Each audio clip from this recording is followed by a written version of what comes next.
పెద్దపల్లి జిల్లా సుల్తానాబాద్ చెందిన హమాలీలు జిల్లా కలెక్టరేట్ ఎదుట ఆందోళన వ్యక్తం చేశారు.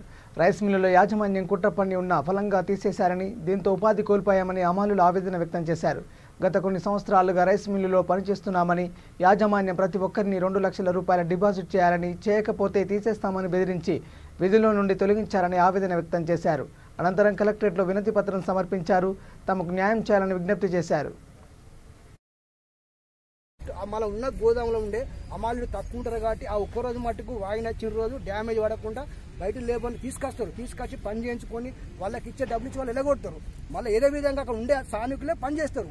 మమ్మల్ని కాదని ఎక్కడెక్కడో తీసుకొచ్చి పని పెట్టించుకుని మా పుట్ట కొడుతుర్రు.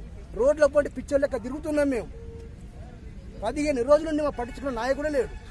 చెప్పుకుంటాం టీఆర్ఎస్ గవర్నమెంట్లు ఉన్నాం, టీఆర్ఎస్ ఎంపీటీసీలకు ఓట్లు వేసినాం, సర్పంచ్లకు ఓట్లు వేసినాం, ఎమ్మెల్యేలకు ఓట్లు వేసినాం, ముఖ్యమంత్రులకు ఓట్లు వేసినాం. మేము ఈ రోజు మా పరిస్థితికి స్థితి దిగజారిపోయింది.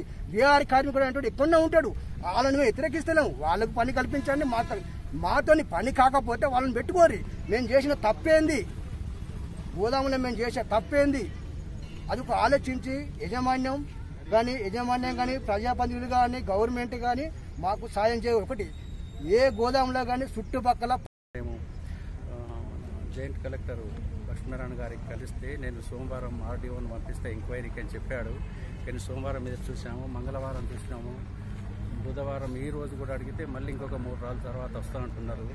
అసలు దీని గురించి ఎక్కడికి పోయినా కూడా ఎమ్మెల్యే గారి దగ్గరికి పోయినా, పోలీసు వాళ్ళ దగ్గరికి పోయినా, ఇంకా ఇతర ఏ టీఆర్ఎస్ నాయకుల దగ్గరికి పోయినా కూడా ఎవరు సరిగా పట్టించుకోవటం లేదు.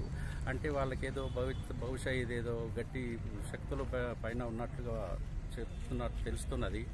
ఇంకా దీంట్లో ఇక ఈ హమాలీస్గా వీళ్ళు ఏంటంటే ఇంకా కాబట్టి కనీసం మానవత్వంగా ఆలోచించి ఈ సమస్యను ఇప్పుడు వీళ్ళు కోరేది ఏంటంటే ఇంతకుముందు పనిచేసిండ్రు గోడౌన్లో, ఆ గోడౌన్లో పనిచేసిన గోడౌన్లోనే కంటిన్యూగా పనిచేయనిమంటున్నారు అంతే. ఇప్పుడు బీహార్ వాళ్ళు కొత్తగా వాళ్ళు తీసుకున్న గోడౌన్లకు పోయి పనిచేస్తాం అనటం లేదు.